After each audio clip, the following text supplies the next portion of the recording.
Bitcoin is close to becoming worthless. Let's go.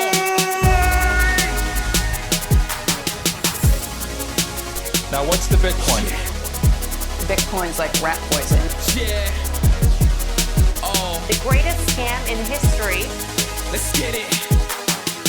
Bitcoin will go to fucking zero. Yeah.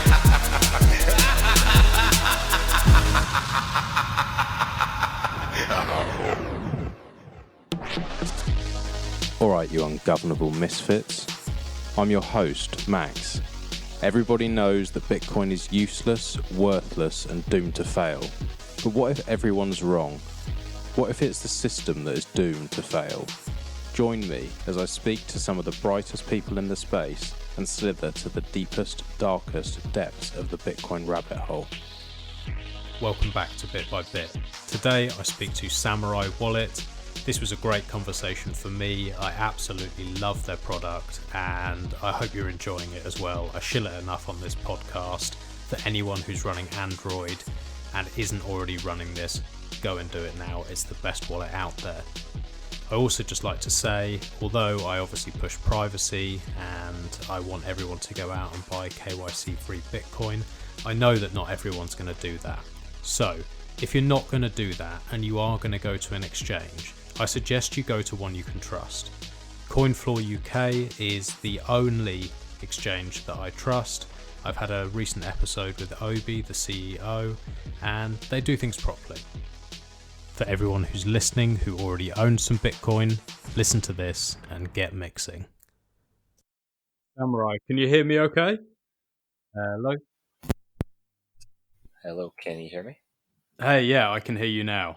There we go. Yeah, I got you. Clear. Okay. Sorry about that. That's all right. This is the podcast with the most technical issues of, I think, any podcast on the planet. I'm forever having issues. Oh, okay. No, this one was all me. It was all me. Oh, okay. Very That simple. makes a nice change. Yeah. How's the coffee? Yeah, good. Got a fresh pot on the desk. So we Lovely. should be good to go. What have you gone for? Just a cafetiere sort of thing, have you? Yeah, exactly. Very nice. I've had a few too many today, so it's on the beers. Time to relax, and yeah, I'm really excited for our conversation today. I love what you've built, and although I'm not the most technical guy, I'm spending more and more time just playing around with the features, setting up the dojo, and just like really getting to grips with it. So firstly, before we sort of dive into anything, I just want to say thank you so much for building this. It's fucking awesome. No, I'm really happy to hear it. You've been on the Bitcoin Q&A pilgrimage journey. Yeah. Right. Yeah. Following what he's been, his guides and what he's been doing. He's been doing such great work. And that's how I found your podcast, actually, was through him. Yeah, he's been amazing. He's really helped me. Because a lot of this stuff, I get a little bit worried about making a mistake, especially when privacy is concerned. I'm thinking, if I do something wrong and something's not running over Tor, or I'm exposing an address or doing something that I almost am too scared to make a move. So 99% of the time, he's like, yeah, that's fine, just do that. But it was just so helpful to have him there to just double check things with. Yeah, it puts your mind at ease. Exactly. Mm-hmm. Yeah, well, I mean, luckily for the most part, we make it so it's either impossible or difficult, or we warn you a lot before you do something really bad. So yeah, it's really hard not like to lose your funds, for example, almost, or impossible to lose funds as long as you write down your 12 words and remember your passphrase. And as for, in terms of privacy stuff, if you're going to do something that's detrimental to your privacy on chain, where we think it's the most serious because that exists forever, we warn you, and in some cases prevent you from doing that sort of thing. So I think that the reassurance that you mentioned is actually it's a pretty big deal, and it's a big part of the UX of a wallet, is to increase that feeling of being assured that you're not screwing yourself over. Yeah, definitely, because it's so easy to do. Yes. it's just like, you put one foot wrong and you can really cause issues for yourself. And I think, to be honest, that's what puts a lot of people off. And I was sitting on the sidelines for ages. I knew about the wallet, I knew about the mixing, and I was like, this is going to be best practice. But I was just sort of a bit scared of doing it and then actually making things worse for myself. So, but like you say, now I'm actually using the stuff. It's really straightforward. It's pretty easy to get through once it's all set up, and I haven't had any issues with it or had any sort of moments of fear since having it set up. So yeah, no, I'm really happy with it.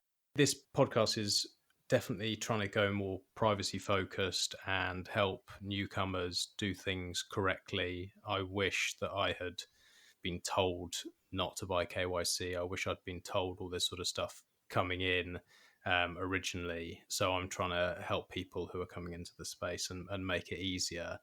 Anyone who is already into Bitcoin and fairly down the rabbit hole will know who you are. They will know about your product. But for anyone who might be new listening, do you mind just doing a little bit of an introduction and tell people, firstly, what it is that you've built and a little bit of background? Yeah, sure. So we started, just me and my co-founder, TWD. We started in 2015, project Samourai Wallet project, in order to increase the level of on-chain privacy that was available to Bitcoin users. We weren't happy with kind of the direction things were going and the lack of focus on the privacy side of things. So we just decided to put our money where our mouth is, so to speak, and build something. And that's what Samourai Wallet is.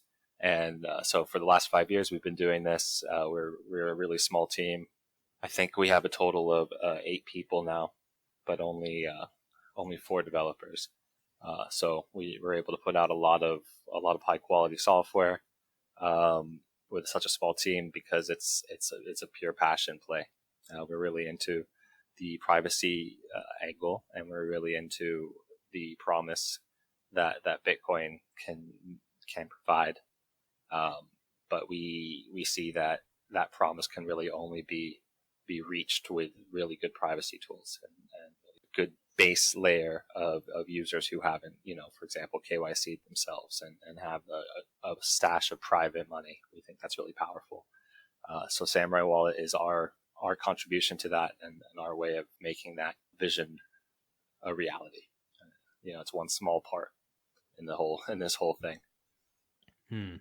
Well, you say it's a small part in the whole thing, and to my mind, I've only been involved for sort of coming up to 3 years now, but it's really hit home the last sort of year and a half where I've sort of been thinking, like you just said, if we don't have the privacy, yeah, it's cool.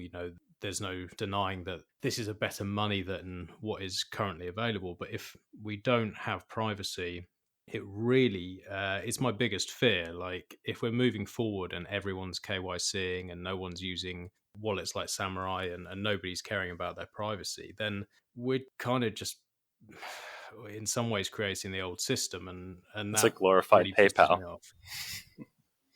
Yeah, it really pisses me off because this whole thing is kind of supposed to be about moving away from that and creating a parallel society and being able to be outside of a system that we all know is fucked. And then if we're not actually taking this stuff seriously, then what are we really doing? Like, yeah, numbers go up and that's great. And, I'd be lying if I said I don't care about that. But I don't think the number will go up as much if you don't have the fungibility, because it's a major part of it. So, yeah, is this something that's shared by the majority of people you speak to? Are most people very much on board and just like, yeah, this is an obvious thing? Or is there still some pushback and people not understanding the importance of the privacy?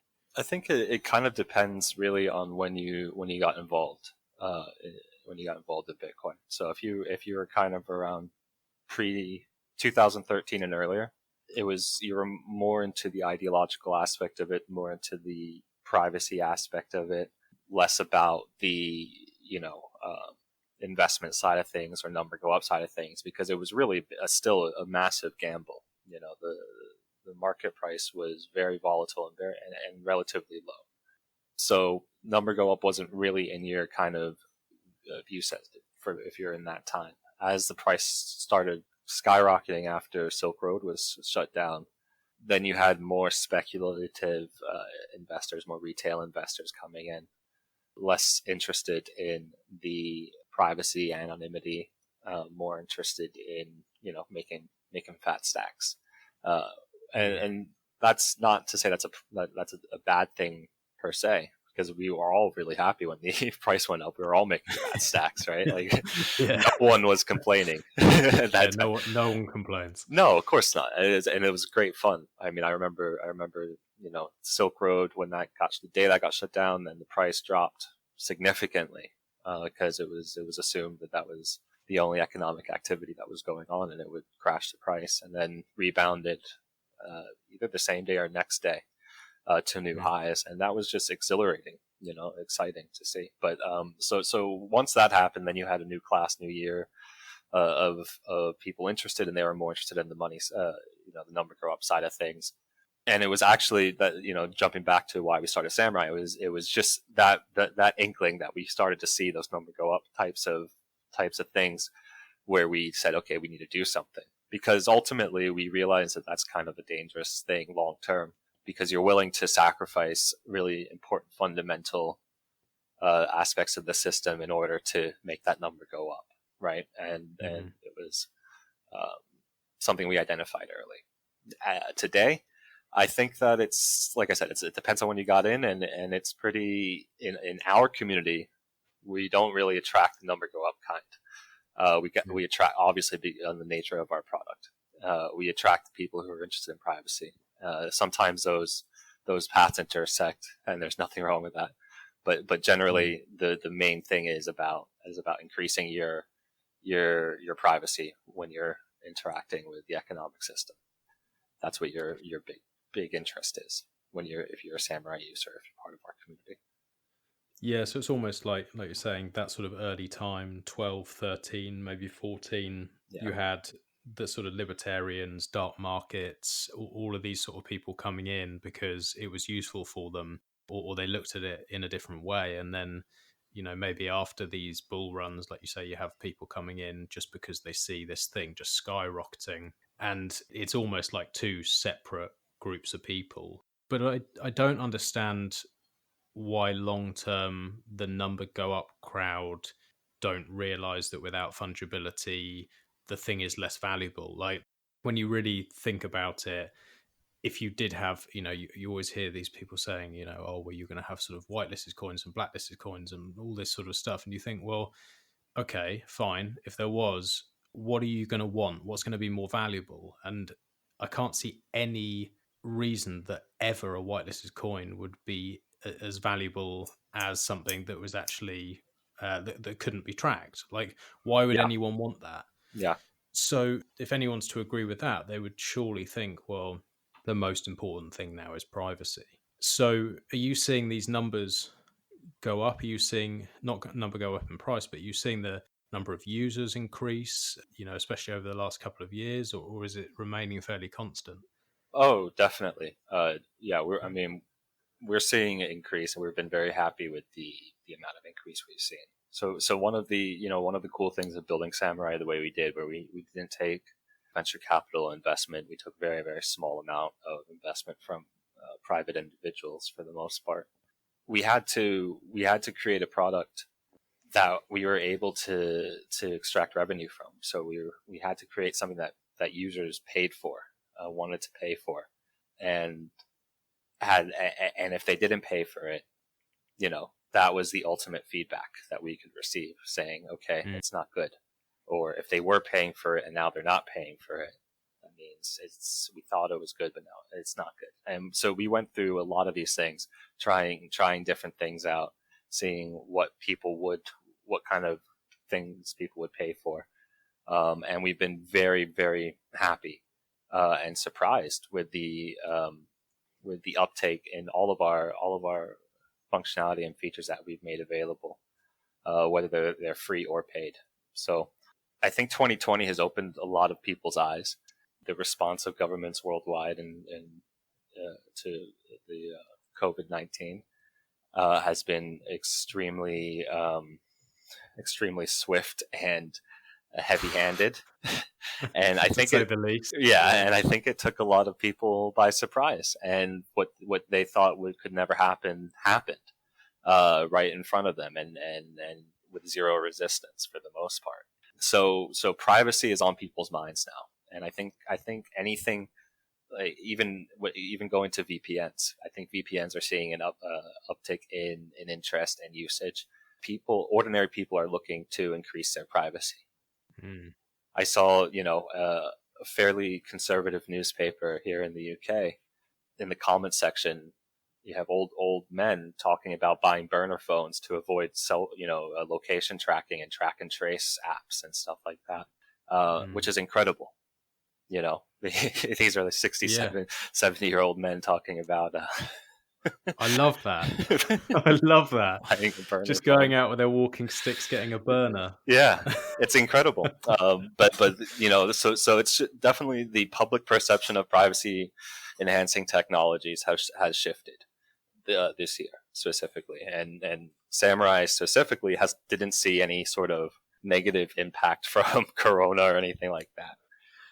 If anything, we've seen an uptick in usage.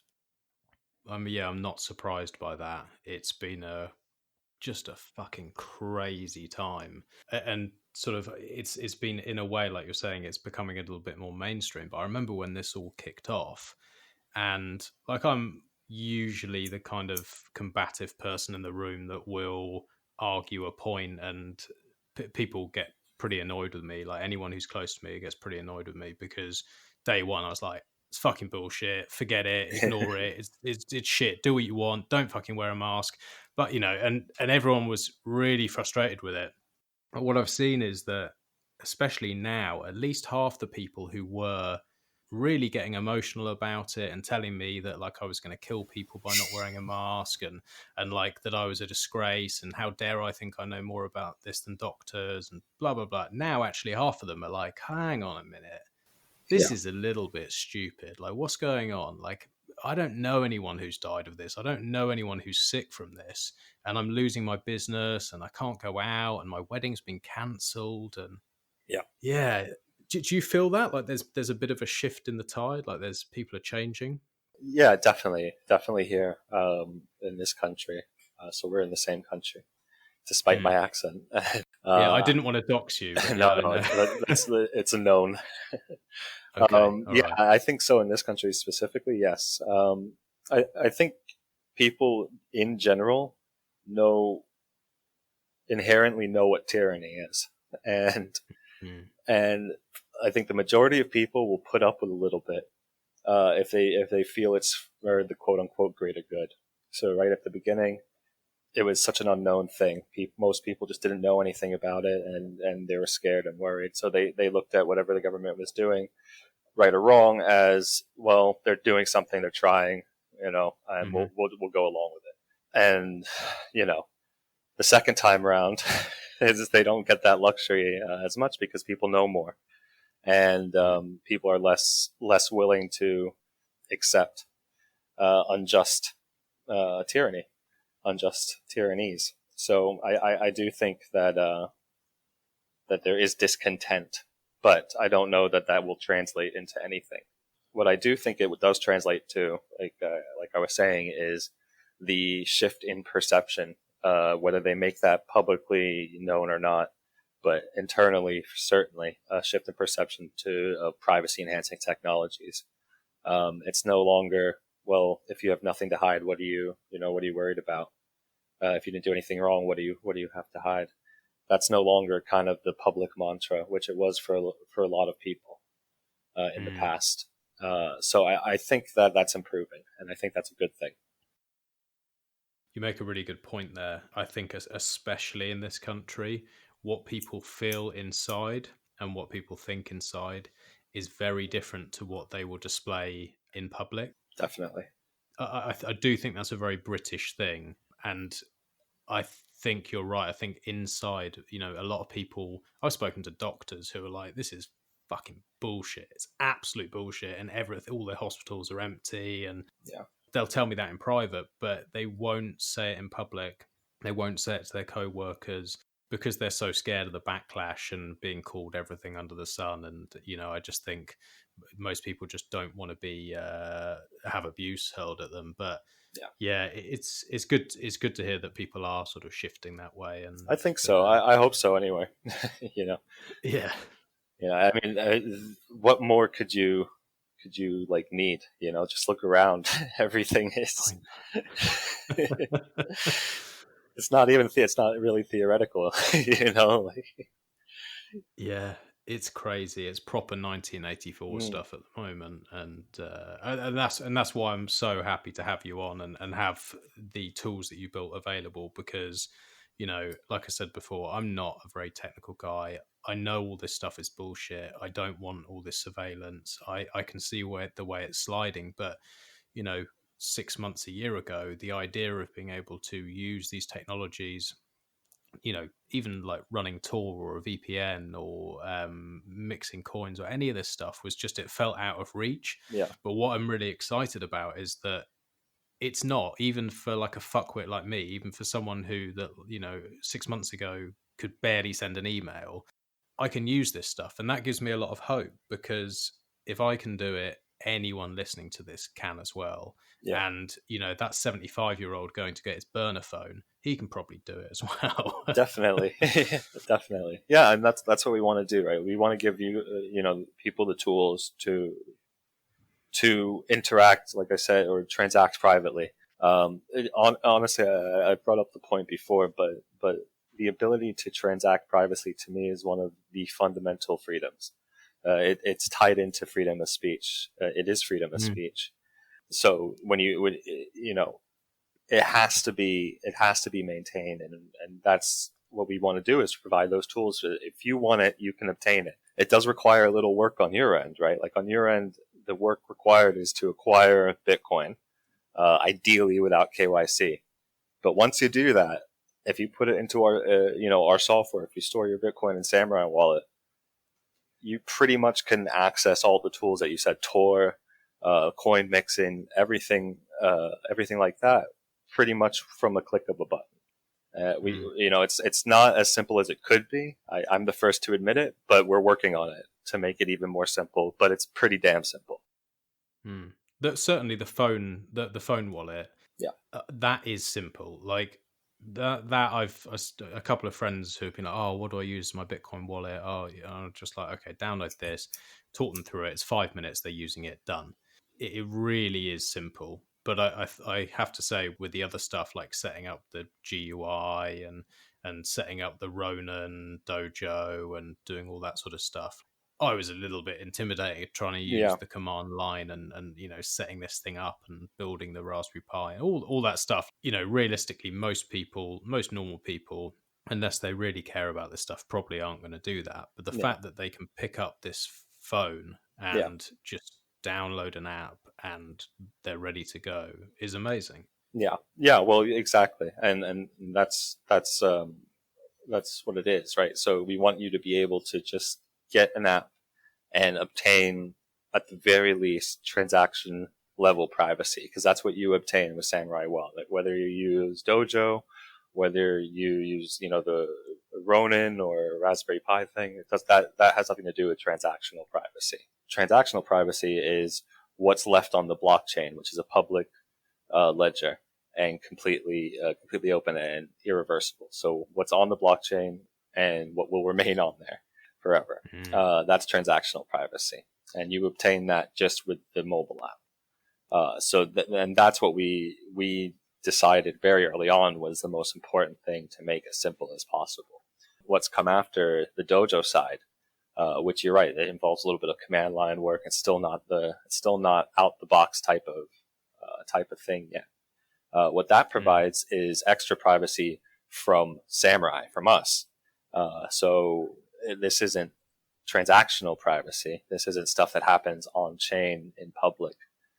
This is by default. If you don't run Dojo, you trust us to store your public key, for example.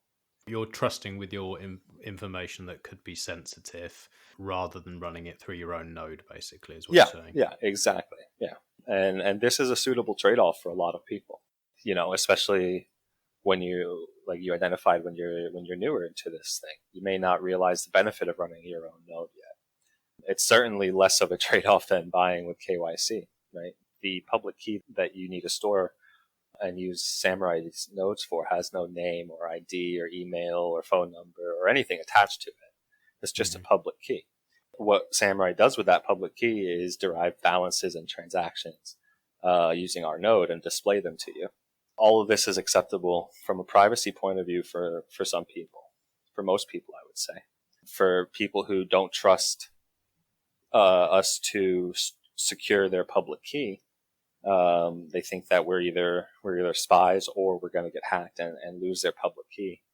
They want to run the same software we do to track those public keys, and they can if they and you're doing it with Dojo. So that came a little bit after, because that was a lot of development, a lot of work to make that product and test it and make sure it was ready for the public. But at the beginning of 2019, last year, we released that, and uptick's been really positive on that. People are using it. We saw implementations on MyNode and Ronin and Nodal, so it's good. One thing I'll just say on that with the MyNode, and I really like MyNode. I have one. I run it. It's cool. I use it with Spectre. I appreciate what the team have done. But the reason I set up my Ronin Dojo was Whirlpool just would not work with it. I had it all set up, and I kept having connection issues. Then I couldn't get the thing to connect, and I was like, all right, it's just me being stupid. So I contacted Bitcoin Q&A, and I was like, look, mate, like, sorry to disturb you, but I can't get this thing to work. And he's like, all right, I'll jump on. He spent about an hour messing around with it. He was like, look, I don't know what's going on. I know someone else has had a similar issue. So the best thing I can say is set up Ronin Dojo, because I know other people have had issues. And since I've done that, no problems at all. But yeah, it's there's obviously, I don't know if it's just me and just this one other person. No, it's not just you. Unfortunately, it's a common issue with MyNode implementation. We don't maintain that. That's one of the downsides of people implementing your stuff on their platforms, is you kind of are at their at their whim. I think that they're like 3 versions behind on Dojo as well. So right. I think that the MyNode is a great product, and they have a lot of stuff going on, and a very, very small team. I think they're even smaller than our team. So, yeah, exactly. You can't do everything, and they do a lot very well, and they do a lot. Like, there's so much on there. There's so many different options. Yeah. I've heard a lot of people sort of call it the Swiss Army knife of nodes, and I can see why. But yeah, for running this, once I've had it set up, I've had no issues. It's spot on. It is brilliant, and the community around this, I got invited into the Telegram group, and everyone's been so helpful. Yeah, you don't get that with other projects, so it is brilliant. Yeah, I noticed that with the Ronin Telegram group as well. It's nice because we have that in our Telegram rooms. It's kind of a very helpful community. There's always someone around to answer your basic Bitcoin privacy questions or more advanced questions, even if it's not really related to Samourai. And it's nice to see that extend into the Dojo room, or sorry, the Ronin room, which is, I think, because it's kind of born from our community members. Ronin as a project is born from Samourai Wallet users who were kind of tired of all the command line work of getting Dojo installed. So they tried to create something easier. And they don't focus on really anything else but the Samourai kind of stack. And I think that's why it works so well. It's because it's just such a focused product. Yeah, well, like I say, they've been very helpful with me, and it's very much appreciated.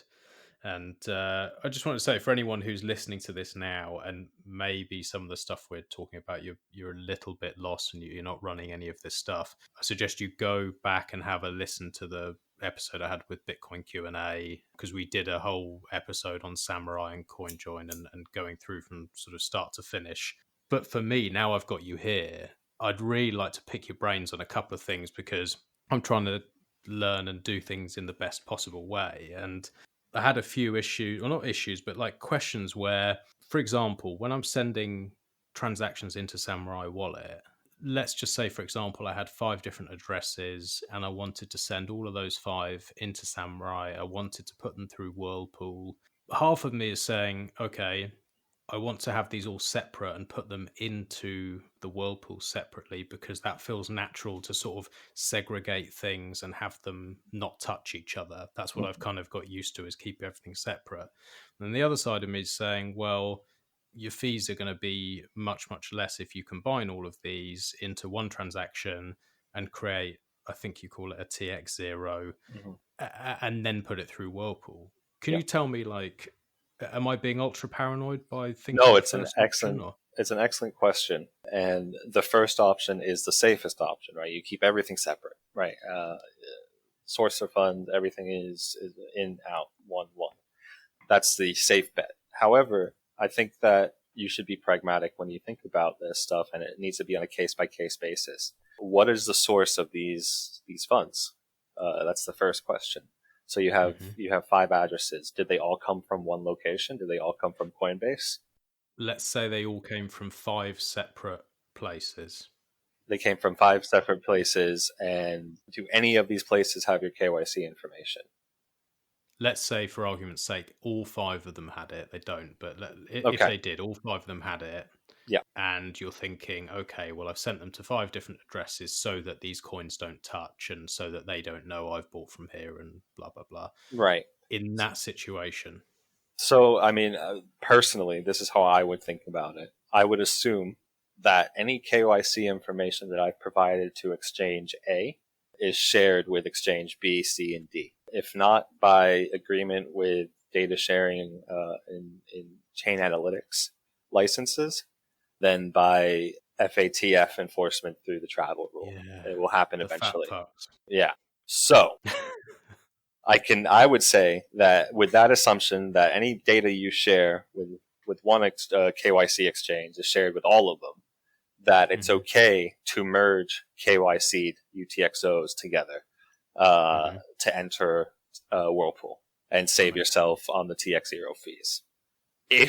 What I wouldn't do is merge any UTXOs that aren't KYC'd into a KYC source.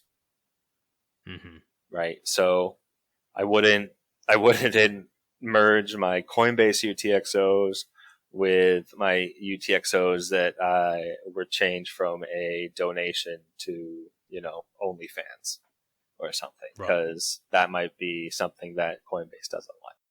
Yeah, that makes sense. So you would do it if it's already KYC, because I think you're right in saying all of this is going to be shared anyway. Yeah. So you might as well take advantage of the lower fees. But yeah, so if you've then got some from Bisq and some from Hodl Hodl, don't merge them, do them separately, and just accept that there's a cost for this privacy, and you just have to suck it up. Yeah, well, yeah, exactly. Well, I guess the other exception is if they're all from non-KYC sources, then I don't think it's a big deal if you merge them as well. And they're not mission critical. They're not very sensitive. I think the real issue comes into play is when you start to merge KYC and non-KYC UTXOs. No, that makes perfect sense. Okay. So once they're in there, and obviously I've got like Whirlpool and all of that stuff running constantly now through my Ronin Dojo. The other thing that I think about all the time, and I've asked Bitcoin Q&A this a few times, I'm like, I've got some on there, and I feel a bit uncomfortable because it's a hot wallet technically, I think I'm right in saying, and I've always been told, don't, keep everything cold and you want everything offline, and it makes me feel a bit nervous. How many mixes would you say, like if you're doing this yourself, you built this stuff, how many mixes would you want before you're really confident and comfortable to come back out? And I know you're probably going to say, like, leave it in there as long as you can, but is there sort of a magic number where you feel like, okay, no, this is pretty damn good? It's hard to say. It's a real personal thing. In your case, you're right. It is a hot wallet because your keys have to be hot so they can sign the the transaction and broadcast the transaction. Each person's gonna be different with how much they keep and running. I think ideally you keep as much as you can running in Whirlpool because the privacy benefit to you grows exponentially as you remix. So it's really good practice to remix as much as you can, not just for yourself, but also for the health of the pool in general, and anyone who is in your transaction with you also benefits from your remix. It's a very powerful concept. I think at minimum you want to maybe aim for 2 or 3. 2 at the low end. 3 is a good number. I mean, once you've had one mix, which is the first one, which tends to happen very quickly, the deterministic links of the past are broken. We advise you to leave them mixing because it can only increase your privacy dramatically. But the links of the past have been broken, and what matters is the future history. So aim for 3, 5. I think what I tend to do for the coins that I like to move aside, I aim for 25. Sometimes that happens really quickly, quicker than you would think. Other times it takes a little while. So I just let those ride until they've hit their target and then move them off. Yeah, that's what I was sort of initially in my head. I was like, oh, well, it goes to infinite, and then 50 was another option. I was like, oh, well, I aim for 50. But then what I found is that sort of 80% of the ones that have been remixing for roughly 30 days, 80% of them have only ever had one mix. Then maybe the rest is split between 2 mixes, 3 mixes, and I've got a couple of 4s. So then I'm extrapolating that out, and I'm like, okay, well, how many years am I going to have to leave this stuff in here No, before it gets to 50, or is it just a complete random? It's complete random. Yeah. So it's 30 days where I've just not really had that many mixes, and then one day I might suddenly have loads banging through, sort of thing. Basically, yeah. It depends on the pool, first of all. So the 0.1 pool is fairly popular, usually every month. The 0.5 pool is the least popular pool, most bursty, so that you get liquidity comes in big bursts there. And the 0.05 pool, which is gaining in popularity, close to that of the 0.01, but not quite yet. So with all of them, what you do have is a very bursty pattern of liquidity coming in, getting mixed, the first mix getting done very quickly, and anyone who's connected like you are with post-mix UTXOs available to be remixed is chosen randomly from that pool. So I've had the same experience. Some days you'll have 1 or 2 remixes, and then other days you'll have 10, 20. It's completely random, and that's why I say leave. You have the best setup that you can have with the CLI running constantly. So you're available for selection constantly. The only thing you need to do is just check on it every once in a while to make sure it didn't crash or something like that. Yeah, I'm an absolute loser, so I'm in there like 20 times a day, just like, oh yeah, look at this. Okay, that's why it goes. That's why it feels like it's going slow. Trust me, I know how that works. No, it's good to know that, because I was thinking, how long is it going to take? But it's good to know that it sort of happens in spurts like that. Yeah, and then the other thing, like just playing around with the wallet, I've looked at obviously when sending transactions, which I've done a couple of times, just sending them to open dimes and different stuff like that. You have the options where you've got Ricochet, Cahoots, you've got your Stonewall, and then you've got a few different options to sort of increase the privacy, not just from the mixing, but from actually your post mix and your spending. Yeah.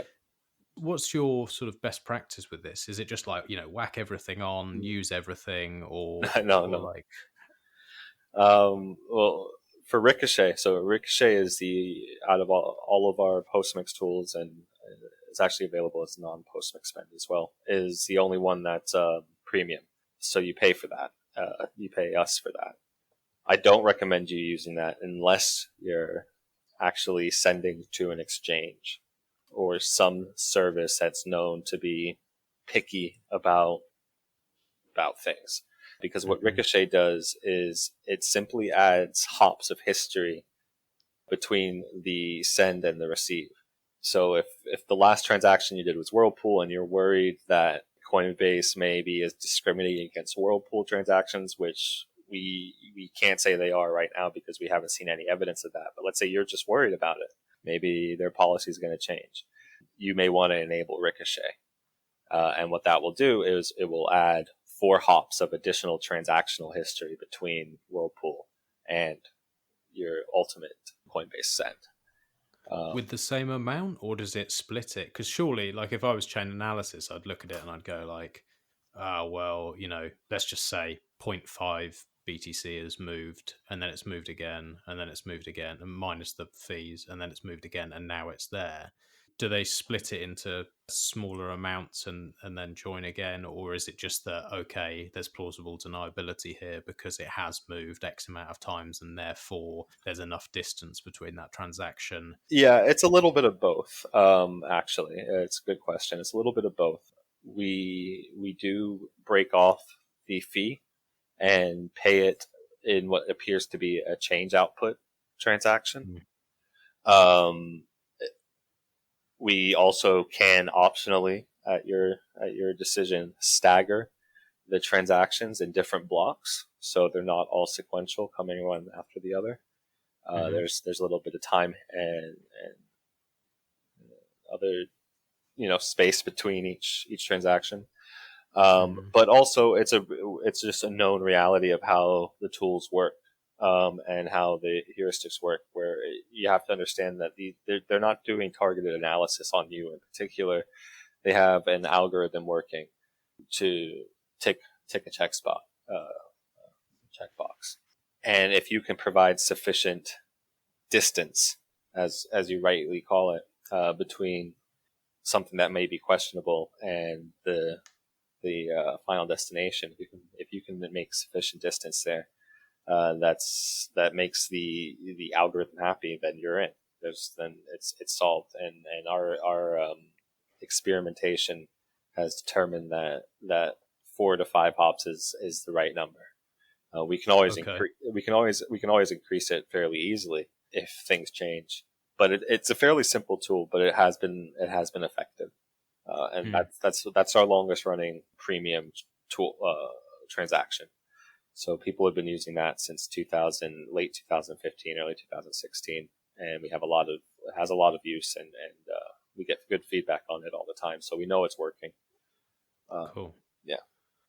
Okay, so Ricochet, that makes sense. Only use it if you're sending to an exchange, which I'm not doing, so I can leave that one off. And then Cahoots, I haven't used that yet. Okay. This is something I do with other Samourai users. Is that right? Yeah. So these are free for you to use. They don't cost you any extra, and you should use Cahoots if possible. If you can't, there's really there's no kind of reason not to use it, other than you don't have anyone around to do it, and it's a little bit of a hassle right now to do it. Though we have something coming in the next few weeks, which is going to make it dramatically easier for users to perform Cahoots transactions in particular with each other. This Sorabon thing. Yeah. So that's an active testing right now. Okay. All right. That sounds really cool. Okay. So I guess we can go a quick overview onto Cahoots. Is kind of a catch-all for collaborative transactions. And so collaborative transactions being you and someone else working together to perform a transaction that increases both of your privacy.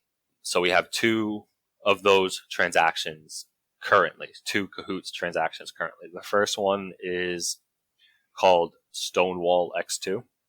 So this builds off of one of our existing features in the wallet that's been around for a long time now, called Stonewall. And Stonewall has, like I said, has existed, I think, since mid 2016 in some form, or actually even earlier in some form. And what it does is it Stonewall creates a decoy coin join, a decoy transaction that looks like, if you're an analysis, looks like it's two participants, two entities, but in fact it's just one. It's just you.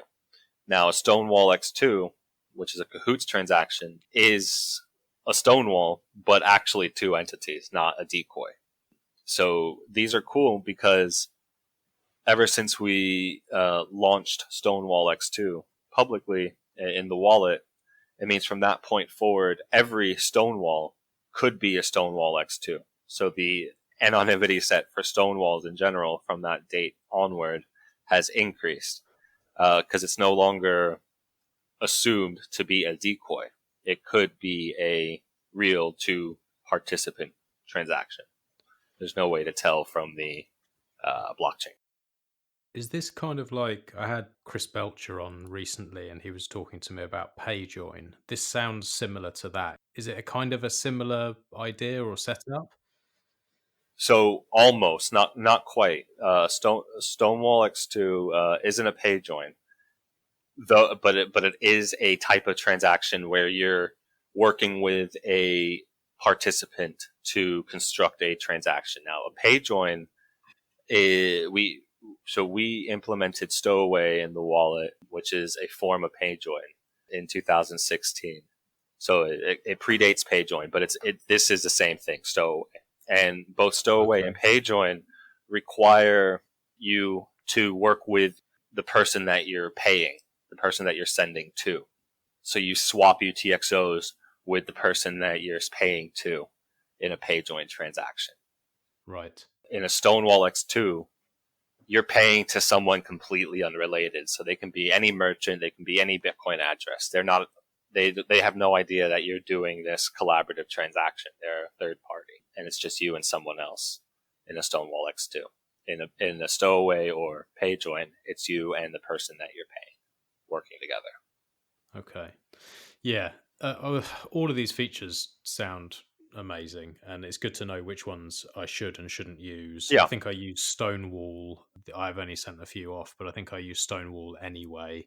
Yeah, so here's the rule of thumb. So in Postmix, if possible, the wallet will always default to Stonewall when you're doing a Postmix spend. If it can't do a Stonewall, it will warn you. It will tell you that it can't do a Stonewall. We say that's the minimum that you should aim for. Now, if you can do a Stonewall X2, then you should do that whenever you need to spend to a third party. So you're buying a month of VPN service, you're buying a domain name, whatever, you're spending some Bitcoin somewhere. You can do a Stonewall X2 to do that transaction. Let's say that you want to, buy Bitcoin Q&A a beer.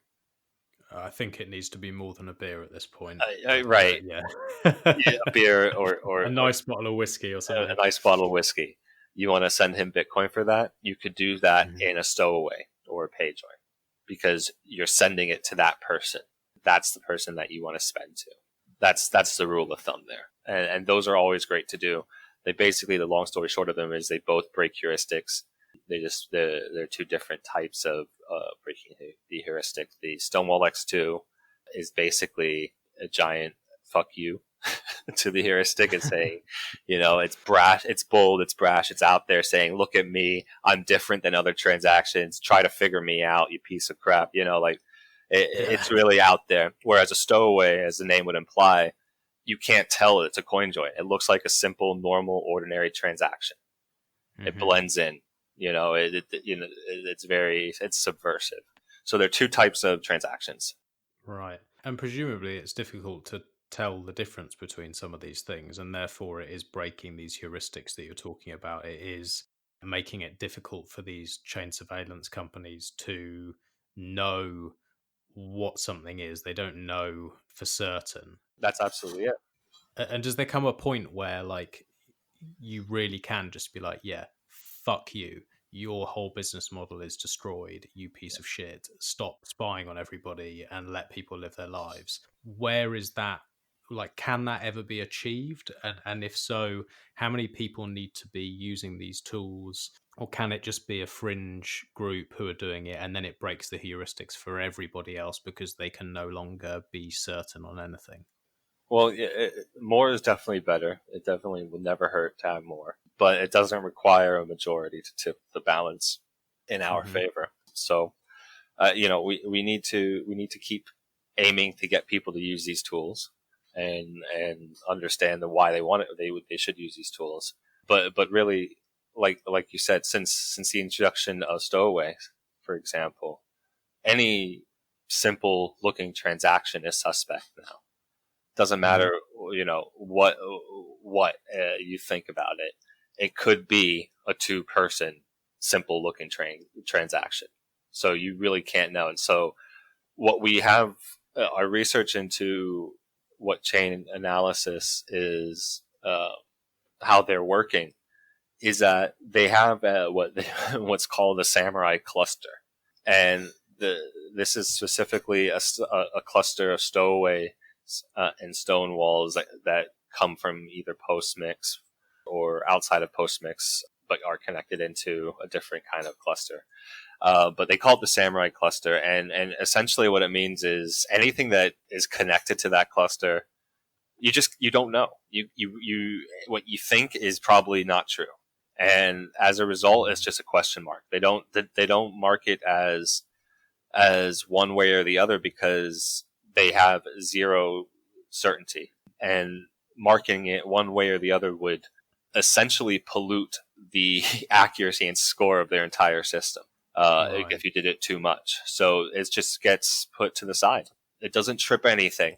It doesn't look bad. It doesn't say, oh, this is connected to anything nefarious, because, again, the whole idea of Whirlpool and the whole idea of Coinjoin is it's supposed to be a rebirth, so to speak. There is no past links to anything.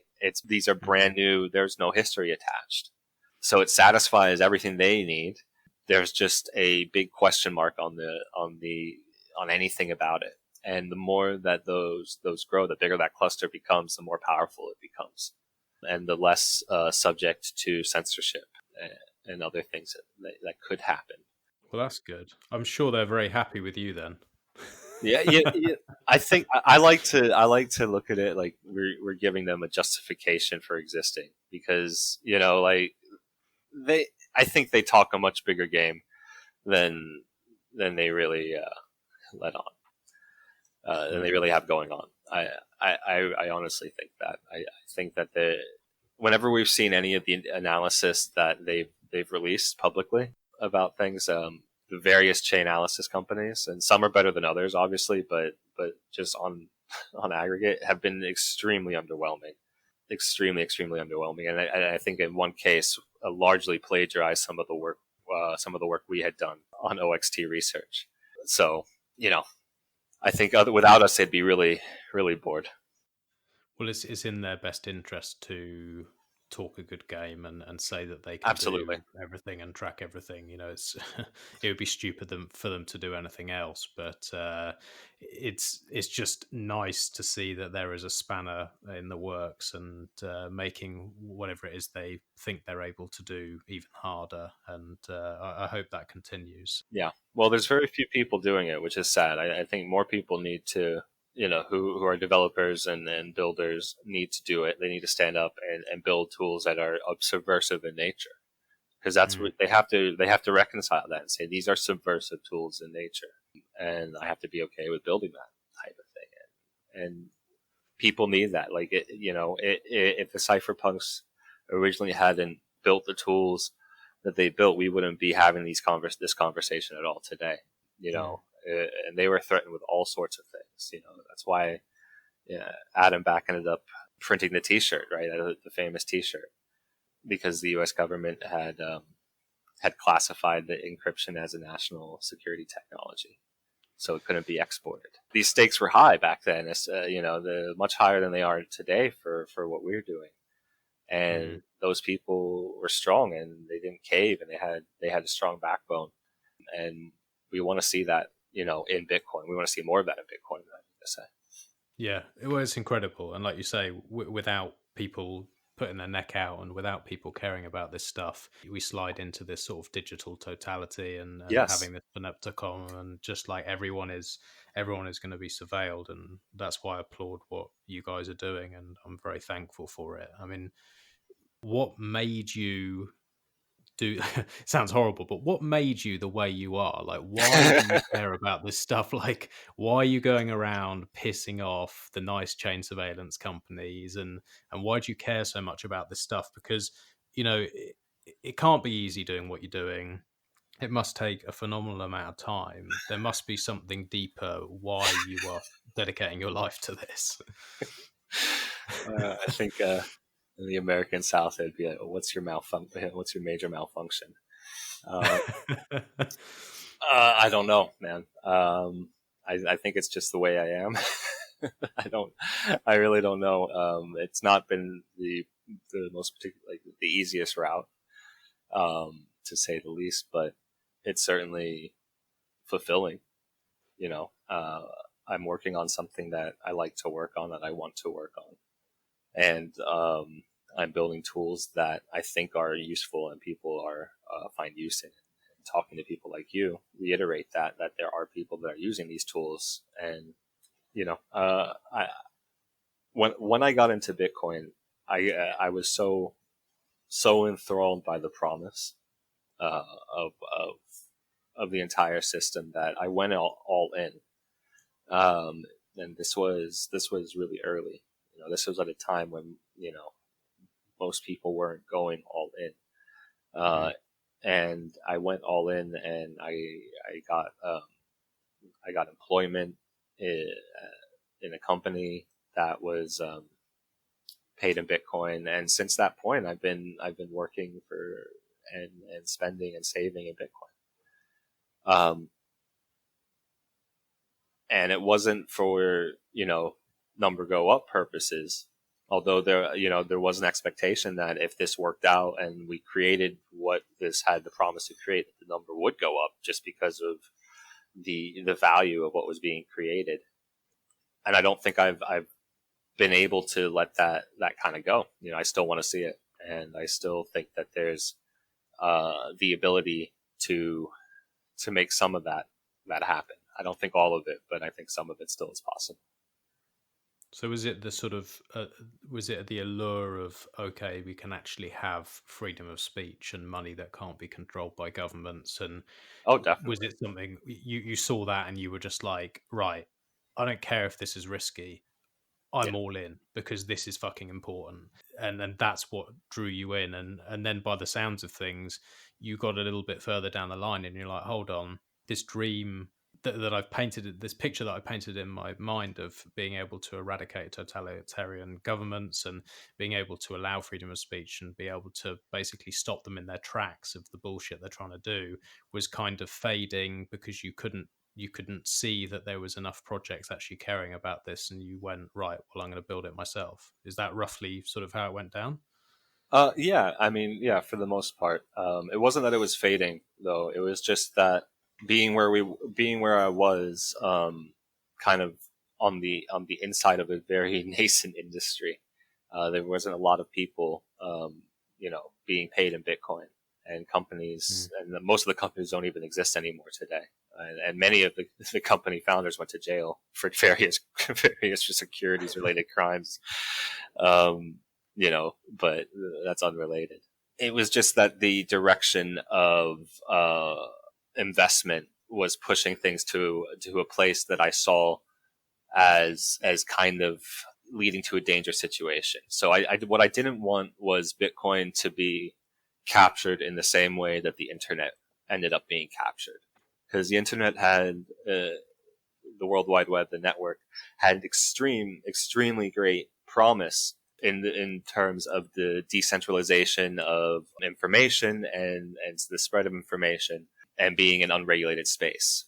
And that was quickly captured by various corporations. You have the IETF, you have the W3C, you have various private, public kind of bodies that wrap a layer of bureaucracy that are tied in with various corporate interests.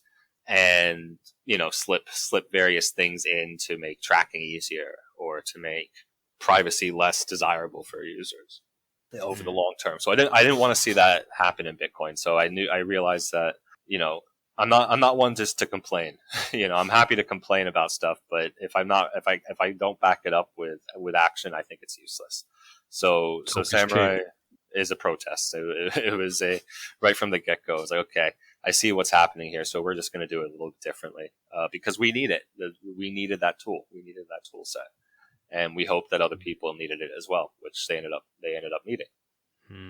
How do you feel now? Now you're seeing what's playing out with all this COVID stuff, and you're saying about slipping things in to take away freedoms and to allow more tracking and tracing and all this sort of stuff. What's your outlook now? How confident are you? Are you scared? Are you thinking actually no, we're going in the right direction? Like, is there anything that keeps you up at night with all of this stuff, or are you thinking, no, do you know what? This protest is going the right way and we're building some amazing stuff, and if people just wake up and stop fucking around, actually, that we're going to do all right? Well, no, I think with the situation that with everything's in now, I think it's all the more important that we're that we're building what we're building. I think it's proven to an extent what we've been saying to a large part about the state of things and surveillance, and how you want to be careful with what you reveal about yourself, especially when you're dealing with Bitcoin, which again is a subversive technology, and you shouldn't be fooling yourself about that. So you shouldn't be so quick to tell everyone, including the entity that you're trying to subvert, that you've acquired this technology, and here's my ID, and here's where you can find me, and here's the last 3 years of my residential history. So here's all my information. You know what I mean? So yeah, for sure. I struggle with it all the time because I'm Yeah. trying to be. I'm like, I think a lot of people have had the same experience as me. I came into this, I got absolutely fucking obsessed within about 8 to 10 weeks. Yep. Then I quit my job, and all I did is read and research and just learn everything I could and listen to everything I could, and couldn't think about anything else. And then I got really lonely because no one else cared at all. Like, not one person that I knew cared at all, and just thought I was an idiot and just wanted me to shut up. And then I started going on to Twitter and finding some people on there. And then I started the podcast because I was like, I just want to speak to people who care about this stuff. Like, I want to speak to people who actually have the same views as me and are sort of interested in the same stuff. And I started this, and I'm always on the edge of like, okay, well, I'm spending all my time doing this, so I've got to earn something from it. But then I've also got to try and protect my identity. And it's a really difficult balance of, how much can you say, how much can you promote, and who can you talk to? And yeah, it's always like, I'm always sort of halfway. I'm on the fence the whole time, which is frustrating because I shouldn't have to. Like, what pisses me off is all I want is money that doesn't get devalued and isn't controlled by a government, and to be able to speak freely. Like, I don't feel that is a lot to ask, and I don't think that anything bad should happen to me for saying these things or suggesting that there's a better money. But the reality is they might. So Yeah. I don't know. It's a weird situation. Definitely. Yeah. Definitely feel you there. We're not kidding ourselves. We understand that what we're doing, while completely legal and should be encouraged, especially in any sort of free society, especially considering that we're contributing everything that we do to the public domain. All of our code is in the public domain, which is a contribution to not only us but our future as well. Instead of that being celebrated, we're concerned that could shift in the future, and as such, we've started to make preparations and plans for, in the case that any sort of hosting provider or government turns hostile. For example, orders GitHub to shut down a code repository, which we've seen happen already. That's already started to happen. It's one of the reasons why, more astute users will notice that we're no longer on GitLab. We're actually self-hosting all of our code repository now. This is just one step that we've taken this year as a response to just viewing the landscape changing around us and needing to, not taking for granted anything, Mm-hmm. Just because you can publish your source code on GitHub today doesn't mean you'll be able to tomorrow. And that's, it's a sad state of affairs, but it is the state of affairs. Yeah, we have to be realistic. And, again, like on one side of me, I think, well, it just makes sense that more and more people will adopt this technology, and also people within government will adopt this technology because it is a better money and it's in their best interest to do so. The game theory works in that way, that it incentivizes greed. And if I look at that, like where it plays out logically, it's that Bitcoin gets adopted to a point where it's very difficult to ban it or make any rash decisions or like really criminalize it. But I do think it's probably realistic to say they're going to try and keep controlling this in every way they can, and that this sort of bullshit like whitelists and blacklists and all this stuff will probably come down the line, and they'll probably try and make examples of as many people as they can and scare people as much as they can, because that's just kind of what they do. That's their play. Yeah, I mean, I don't even think most governments need to do anything as drastic as banning or anything like that. I mean, with almost every country in the world has the on-ramp and off-ramps, for the most part, locked down, KYC'd. Very, very difficult for the most part to get non-KYC coins in most countries. And if you have the on-ramps and the off-ramps completely surveilled, I don't know. And a large part of the activity in between deterministic and easily traceable, because people aren't making use of the tools that are available, like Coinjoin and post-mix spending tools that we have, for example, PayJoins and other privacy technologies. They don't need to ban it. Why would they need to do that? It's a public ledger that they can refer back to at any time. And, I think I would be more concerned about capture than extinguish. If they capture the network in the form of making sure that everyone's KYC'd who enters the network, and all that KYC data is shared between each other, then it's just like any other asset exchange. It's not a big deal. They can just subsume it. It's just part of the system now. And that's my worry. It's not really about the shutting down or trying to ban things. I think maybe some jurisdiction somewhere will try that, and it will be pretty big failure, most likely. Yeah. But I don't think a sophisticated Western nation would need to do that. I think they have 25, 30 years of KYC and AML compliance under their belt now. They have the supranational organizations to come up with the concepts of legislation, like the FATF, and enforce that it gets adopted, and it just gets adopted. It just happens. Like, there's really no voting on it or anything like that. So that's just the world. That's just the world that we live in, and that's why we have to look at it and go, okay, well, we're in a worse spot really than we were in 2013 or 14, because none of the on-ramps or off-ramps were KYC'd or anything. You can get into Bitcoin and out of Bitcoin really easily. So we don't have that anymore. What can we do? Well, we can build tools that are on chain and provide a good level of privacy between those ramps. So that maybe you're KYC'd on the on ramp and maybe you're KYC'd on the off ramp, but you don't know what the hell's going on in between. And for us, we won't even engage in the whole KYC thing. We won't buy Bitcoin with KYC. That's crazy to us, but we recognize that a lot of people do and have, and they deserve privacy tools as well. They deserve privacy technology as well.